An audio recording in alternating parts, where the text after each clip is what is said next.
Buen día chicos, bienvenidos a un nuevo video.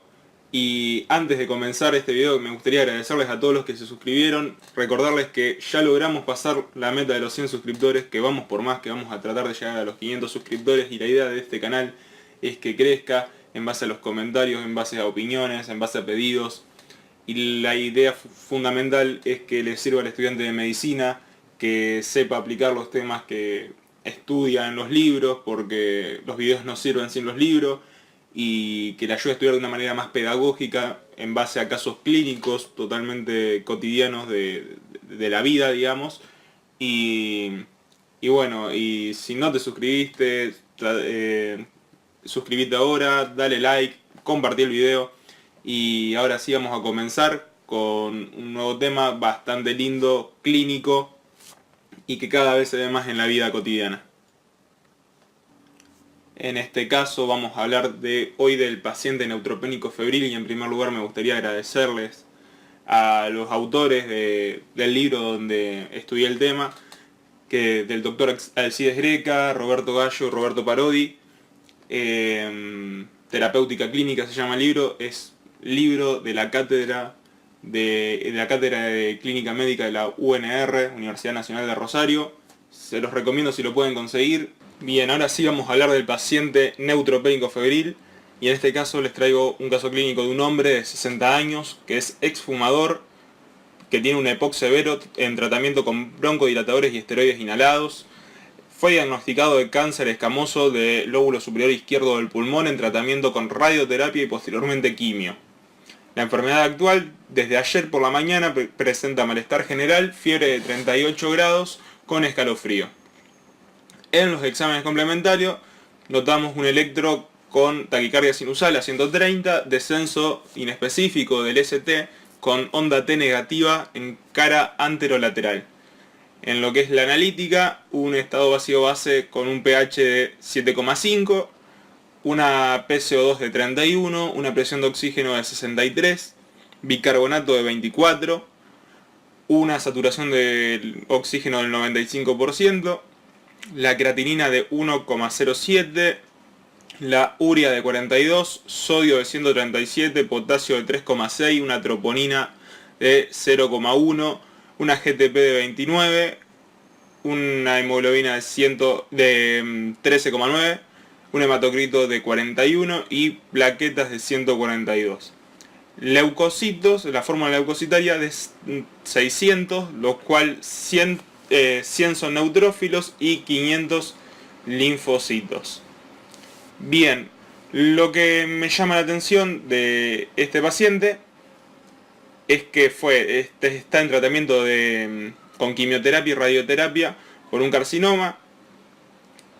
Constatamos fiebre, que es por lo que él consulta, de 38 grados, y su fórmula leucocitaria, si bien hay otras alteraciones en lo que es el estado ácido-base, pero su fórmula leucocitaria mostramos que tiene solamente 100 neutrófilos.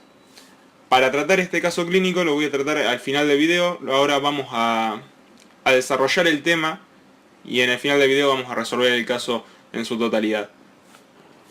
Bien, entonces para desarrollar este problema y responder a este caso hay que hacernos ciertas preguntas. Primero, ¿este paciente se va a la casa o lo interno? Segundo, ¿qué es lo que tiene? Tercero, ¿cómo trato eso que tiene? Y en cuarto lugar, si espero cultivos para iniciar el tratamiento o no. A lo largo del video vamos a ir contestando estas preguntas. Pero bien, ¿qué significa el paciente neutropénico febril? Significa que tenemos un paciente con menos de 500 neutrófilos por milímetro cúbico, o un paciente con 1000 milímetros cúbicos de neutrófilo, pero que se espera que en las próximas 48 horas descienda a menos de 500, y que presenta fiebre de 38,3 o más, o una toma de 38 grados por más de una hora. Esos son los criterios para los cuales nosotros tenemos que tener en cuenta al momento de saber si estamos ante un paciente neutropénico febril o no. Bien, ¿cuáles son las causas por cuales nosotros podemos tener los neutrófilos bajos y de esa manera desarrollar fiebre? Una, son causas hereditarias. Dos, que estén asociadas a procesos autoinmunes. las infecciones, que son frecuentes, las reacciones por droga, las colagenopatías y la más importante, la que es causa del 75% de los casos, son los tratamientos con quimioterapia en pacientes diagnosticados de cáncer y el post-tratamiento y durante el tratamiento. Como es causa del 75% de los casos, hoy nos vamos a enfocar en este tipo de causas que es la quimioterapia. Como les decía, el 75% de los pacientes corresponde a esta causa, de ellos el 74,5% presentaba neoplasias hematológicas de base y el 25% tumores sólidos. Los agentes producen la neutropenia entre 10 a 14 días posteriores de su uso, incluso puede ser más tardío, puede aparecer después de incluso meses, 6 meses, esta neutropenia. Y la quimio, recordad que la quimio daña la integridad de la mucosa gastrointestinal, lo que causa mucositis, lo que conlleva a producir mayores infecciones a nivel gastrointestinal. Bien, ahora pensemos un poco y pensemos por qué el paciente neutropénico tiene más susceptibilidad a las infecciones. Al ser neutropénico, no tener neutrófilos, se pierde la primera línea de defensa contra las bacterias. Se genera, recordemos, el daño de la integridad de la mucosa gastrointestinal por la quimioterapia. Entonces se produce un deterioro inmunitario también por la propia enfermedad de base que tiene el paciente. Es decir, ya tiene una enfermedad de base, como puede ser el carcinoma, y esto lleva a que ya de por sí haya un deterioro inmunitario previo. Después, la hospitalización con el uso de catéteres endovenosos es muy característico de infecciones intrahospitalarias. La malnutrición, que siempre la debemos tener en cuenta. La radioterapia, el uso de corticoides y las frecuentes hospitalizaciones es lo que conlleva a un aumento del riesgo de infecciones. Entonces, podemos decir que el riesgo aumentado de sufrir infecciones dependerá del grado de la neutropenia y la duración de esta misma. ¿Cuáles son los síntomas y signos de una neutropenia febril? Principalmente, por no decir la única, va a ser la fiebre. Muchas veces la fiebre es el único síntoma, las demás manifestaciones están atenuadas o no están presentes. Es decir, que solamente podemos encontrarnos con un paciente que consulta solamente por fiebre o puede tener algunos otros síntomas como pueden ser la tos, pero estar en un segundo plano y casi que ni se manifiesta. No existe una respuesta inflamatoria por ausencia de los neutrófilos, por lo tanto, por eso no vamos a tener signos y síntomas característicos. Como tenemos todo el sistema inmunitario inactivo por falta de la primera línea de defensa, no vamos a tener signos de inflamación, digamos, ni reacción de fase aguda, ni por eso ninguna manifestación de otro síntoma que luche contra esa infección. Por eso la fiebre siempre es el único síntoma, recordar eso. Por último, recordar que más del 50% de los pacientes febriles tienen una infección oculta que no es diagnosticada y el 20% de ellos presentan una bacteriemia severa. Bueno, entonces surge la pregunta de cómo lo evaluamos, porque como dijimos tenemos signos y síntomas que son inespecíficos e incluso escasos. En primer lugar, extremar la agudeza en el examen físico e interrogatorio, buscar pistas sobre el origen de la infección, es decir, tenemos que tener en cuenta infecciones cutáneas, detectar infecciones pulmonares con ausencia de esputo purulento y ausencia de infiltrados en una radiografía de pulmón, infecciones del tracto urinario que se presentan sin leucopiosituria y tampoco posee disuria. Y como les decía, las infecciones cutáneas que apenas pueden presentar un mínimo eritema, es lo que nosotros tenemos que tener presente y recordar que el cuadro de fiebre y neutropenia ya da la sospecha de que estamos ante una neutropenia febril, más si tenemos en cuenta los antecedentes de los cuales nosotros tenemos que indagar en la anamnesis, saber si es un paciente que presentó quimioterapia o que estuvo en tratamiento en algún momento con quimioterapia y radioterapia. ¿Qué exámenes complementarios voy a pedir para estudiar a este paciente? Un hemograma completo y seriado en primer lugar, un perfil bioquímico que incluya glicemia, uremia, creatininemia, ionograma. Después estudiar las transaminasas, pedir hemocultivo, ya sea bacteriano y micológico, de hemocultivo, también urocultivo y en lo posible pancultivar al paciente, y pedir un RX de tórax, que nunca está de más. Una de las preguntas que habíamos hecho arriba era si esperábamos los resultados de los cultivos bacterianos y micológicos para iniciar el tratamiento. Directamente iniciábamos el tratamiento sin la espera de los cultivos. La respuesta es que siempre se debe iniciar tratamiento empírico incluso antes de recibir los cultivos. Este paciente que es neutropénico y tiene encima una neutropenia severa, se debe iniciar tratamiento empírico de inmediato. Después, cuando nos llegue el resultado de los cultivos, ahí sí podríamos direccionar el tratamiento, digamos, al resultado al resultado bacteriológico y hacer un enfoque de tratamiento más dirigido. Pero mientras tanto, tenemos que hacer un tratamiento empírico. Entonces, ¿cómo va a ser el manejo inicial del paciente neutropénico febril? Primero tenemos que tener en cuenta que no existe un esquema específico de tratamiento, ni una droga, ni un periodo de tiempo determinable que sirva para todos los pacientes a nivel en general. Esto hay que recordar, cada paciente es diferente en lo que es el periodo de tratamiento, como también las drogas que vamos a usar. Para esto se lo simplifico en 2 pasos. Primero, lo que tenemos que tener en cuenta es si el paciente es candidato a recibir un tratamiento por vía oral o por vía endovenosa. Antes, hace mucho tiempo, estos casos se trataban siempre por vía endovenosa. Nunca ibas a tratar un neutropénico febril por vía oral. Hoy en día es todo más diferente y sin embargo se puede tratar por vía oral un paciente neutropénico febril. Para eso hay que tener en cuenta ciertos criterios que vamos a ver más adelante. Y número 2, tenemos que tener en cuenta si a mi esquema de tratamiento le voy a agregar vancomicina o no le voy a agregar vancomicina. Entonces, respondiendo al primer criterio para saber si puede recibir tratamiento por vía oral o no, tenemos que tener en cuenta si el paciente es de bajo riesgo o alto riesgo. Para eso, acá les traigo una tabla de score que se llama el score de MASC, que teniendo en cuenta ciertas características y una puntuación, se determina si el paciente es considerado de bajo riesgo o no.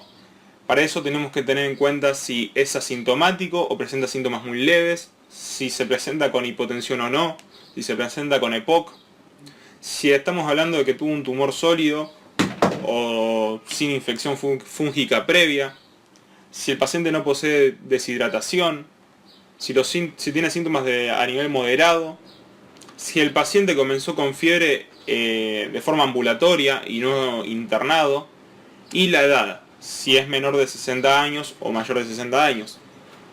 Teniendo en cuenta la siguiente puntuación, nosotros consideramos que el paciente es de bajo riesgo cuando cumple 21 puntos o más. Es decir, si es asintomático, si no tiene hipotensión, si no tiene EPOC, si estamos hablando que no tuvo una infección por hongos previa, si no tiene la deshidratación, ya podemos considerar que el paciente es de bajo riesgo, y más si teniendo en cuenta la edad, si es menor de 60 años. En ese caso, al ser bajo riesgo, le podemos indicar tratamiento por vía oral y no necesariamente endovenoso.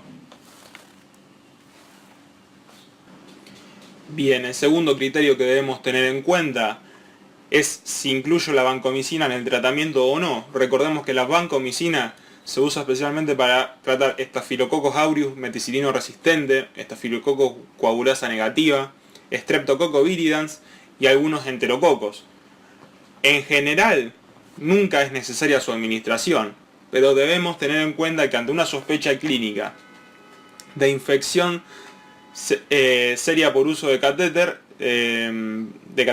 venoso central, colonización por Staphylococcus meticilino resistente o un neumococo que sea resistente a la penicilina, a su vez que si tenemos un hemocultivo positivo para bacterias gram positivas, debemos usar siempre incluir vancomicina en el tratamiento.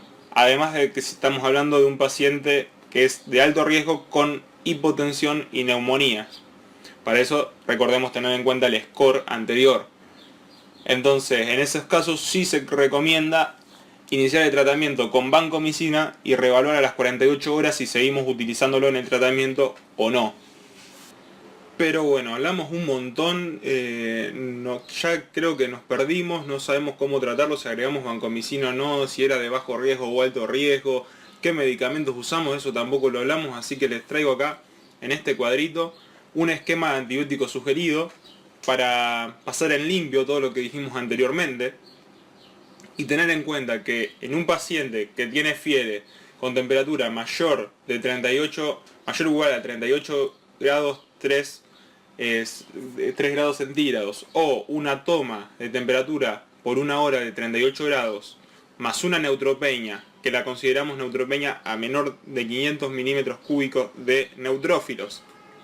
En ese paciente, que ya es considerado un neutropénico febril, debemos tener en cuenta si es de bajo riesgo o alto riesgo. Recordemos, para saber si es de bajo riesgo o alto riesgo, tener en cuenta el score de MASC, que lo puse en la diapo anterior. Si consideramos que el paciente es de bajo riesgo, podríamos evaluar si hacemos un tratamiento oral o intravenoso. Si hacemos el tratamiento oral, lo recomendado es dar ciprofloxacina más amoxicilina clavulánico. Mientras que si es de alto riesgo, nosotros tenemos que evaluar si agregamos vancomicina al tratamiento o si no tenemos necesidad de agregar vancomicina. Si no es necesario agregar la vancomicina porque no lo consideramos que tenga una infección por estafilococo meticilino resistente o estafilococo coagulasa negativa o Streptococcus viridans, en ese caso o hacemos una monoterapia dando una sola droga o podemos hacer un tratamiento con dos drogas. En lo que es la monoterapia está recomendado el cefepime, la ceftazidima, piperaciclina tazobactam y los carbapenem. Mientras que en el tratamiento de dos drogas siempre se recomienda un aminoglucósido más piperaciclina tazobactam, el cefepime, la ceftazidima o carbapenem. Y cuando estamos ante una necesidad de agregar vancomicina por las dudas, el tratamiento va a ser similar, vancomicina y le podemos agregar piperaciclina tazobactam, cefepime, ceftazidima y carbapenem. Entonces, en resumidas cuentas, si lo tratamos por vía oral al ser un bajo riesgo, siempre se le da ciprofloxacina más amoxiclavulánico, y si lo tratamos por vía endovenosa, vamos a evaluar si le damos vancomicina o no, y siempre se le hace o cefepime, ceftazidima, piperaciclina tazobactam y carbapenem. El más usado es la ceftazidima o el cefepime. Los carbapenem también son muy buenos. Y si no, podemos hacer un tratamiento de dos drogas, que es un aminoglucósido como puede ser gentamicina, más cefepime, ceftazidima o carbapenem, y en cuyo caso haremos vancomicina. Bien, ahora de acuerdo al caso clínico también podríamos considerar algunas modificaciones en lo que es la guía de tratamiento en base a los hallazgos clínicos de cada individuo de forma personal, digamos. Ante un hallazgo clínico, por ejemplo, de un dolor abdominal, deberíamos considerar los bacilos gram negativos y los anaerobios, como también el Clostridium difficile, y en ese caso al tratamiento podríamos agregarle metronidazol, por ejemplo, para cubrir ese espectro, es decir, dar piperaciclina tazobactam o imipenem o meropenem, pero a eso agregarle metronidazol. Lo mismo en caso de la diarrea, donde deberíamos considerar el Clostridium difficile, a lo cual le vamos a agregar sí o sí metronidazol. Una infiltración pulmonar, donde no hay recuperación de los polimorfonucleares. En este caso deberíamos pensar nosotros en una infección fúngica, es decir, por hongos o gérmenes resistentes o una causa que no sea infecciosa. Y en ese caso lo primero, lo que deberíamos hacer en primer lugar es agregar antifúngicos al tratamiento para ver si era que estamos ante una infección fúngica o rotar los antibióticos en caso de que haya gérmenes resistentes y nuestra terapia no esté funcionando, y después evaluar la resistencia. En caso de una celulitis, infección por una herida o infecciones asociadas a catéteres, lo que más deberíamos tener en cuenta son los cocos gram positivos. En ese caso, deberíamos no dejar de administrar vancomicina. Y cuando tenemos un hemocultivo positivo para los bacilos gram negativos, deberíamos pensar en las enterobacterias o infección por pseudomonas, y en ese caso es crucial agregar betalactámicos o carbapenem más un aminoglucósido como puede ser gentamicina o ciprofloxacina. Bien, ahora supongamos que ya le iniciamos el esquema de tratamiento a nuestro paciente y en la primera semana lo vamos a evaluar. Si el paciente persiste afebril en los primeros 3 a 5 días de tratamiento, debemos considerar si tenemos la etiología identificada o no.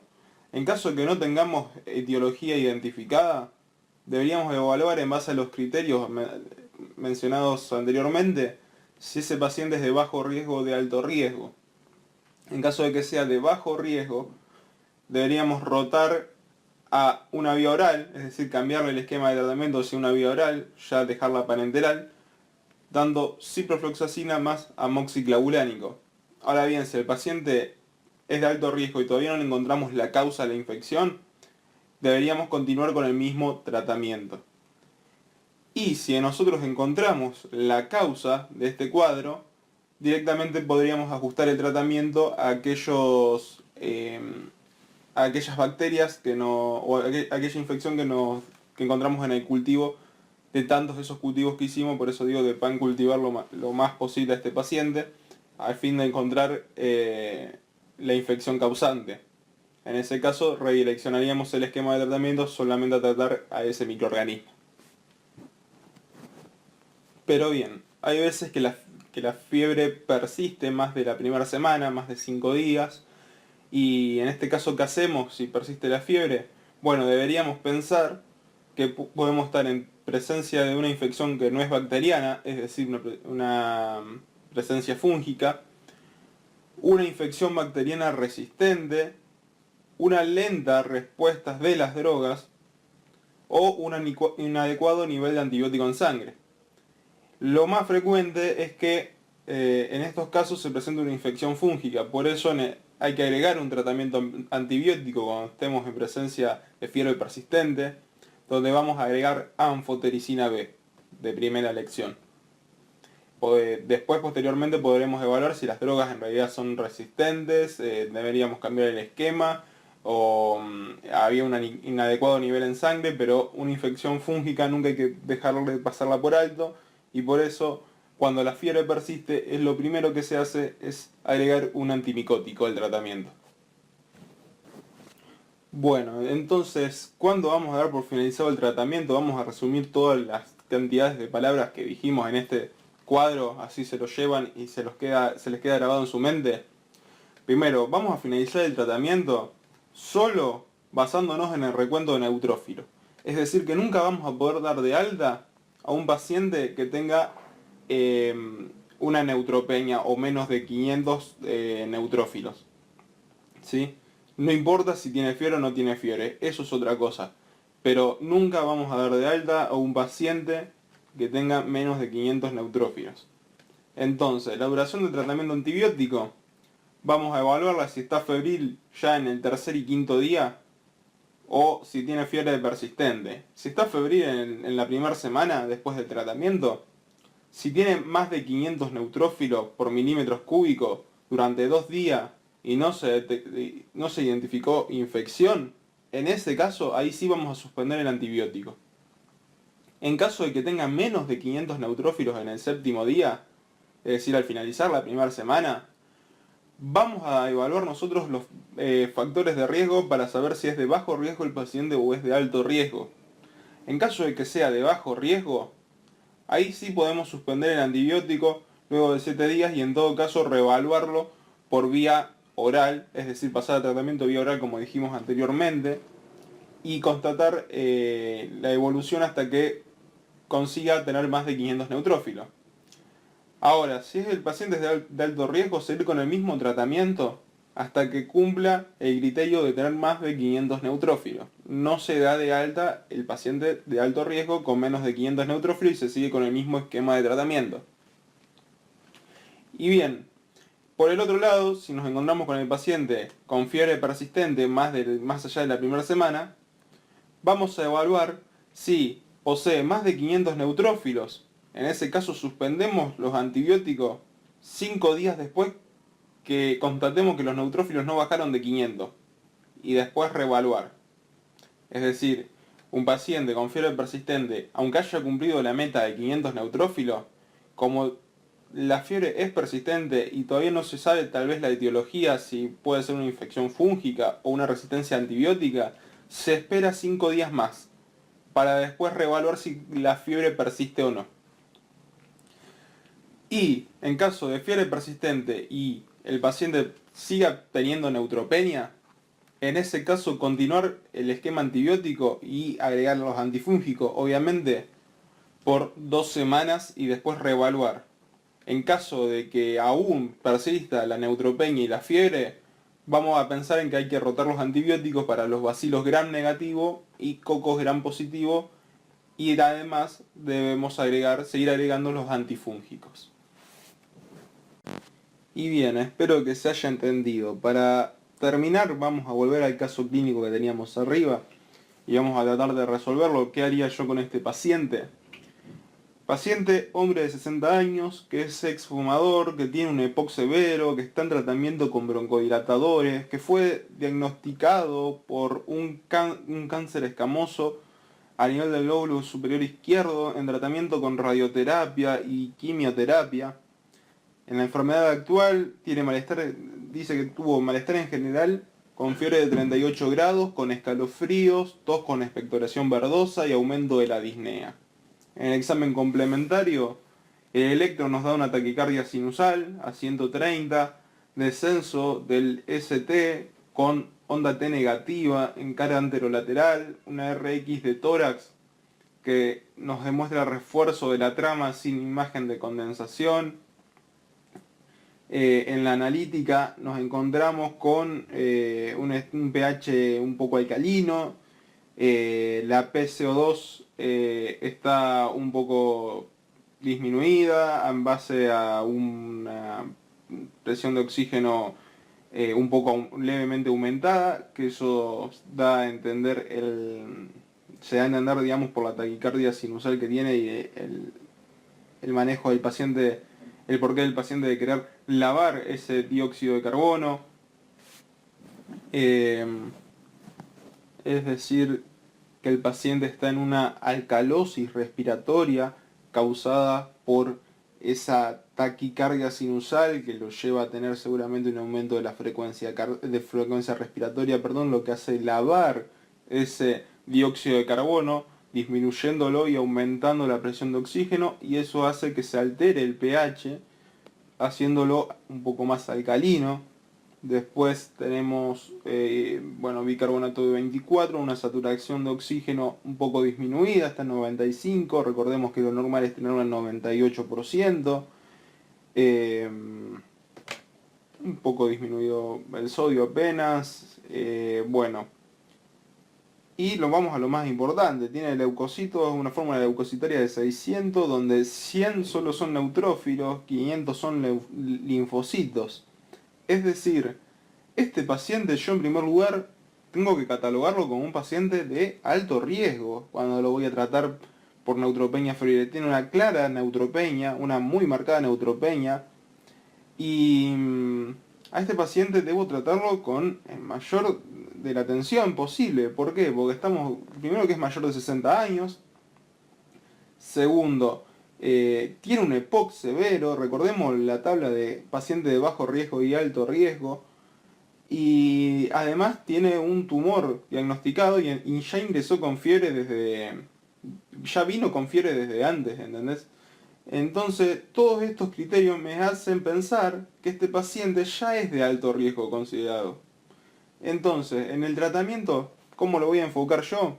Este paciente se interna, este paciente va a recibir, no voy a esperar cultivos de nada, yo lo voy a tratar con 2 drogas por lo menos, le voy a dar aminoglucósido más cefepime o ceftazidima, en mi caso yo prefiero dar ceftazidima, y le voy a agregar también vancomicina, porque tiene alto riesgo de infecciones de estafilococo meticilino resistente. Entonces le voy a agregar también vancomicina al tratamiento.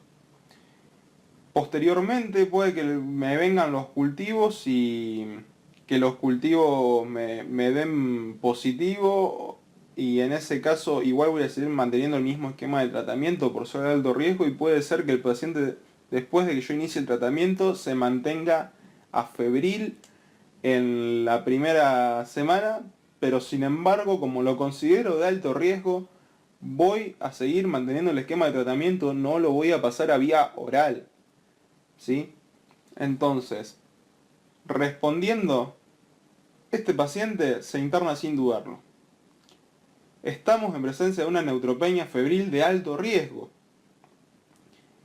Le vamos a indicar tratamiento de antibiótico de amplio espectro, es decir, un aminoglucósido más cefepime o ceftazidima o carbapenem, y también le vamos a agregar vancomicina. Y en cuarto lugar, no se debe esperar el cultivo, iniciar tratamiento empírico de inmediato. Una vez obtenido el cultivo, ahí sí vamos a poder reevaluar el esquema y dirigir el tratamiento. Bueno chicos, espero que les haya gustado, que hayan entendido. Si tienen dudas, por favor, comenten abajo, se las voy a responder cuando pueda. Desde ya, muchísimas gracias. Si no se suscribieron, suscríbanse, denle un like y si pueden compartan el video. Muchas gracias, nos vemos, hasta la próxima.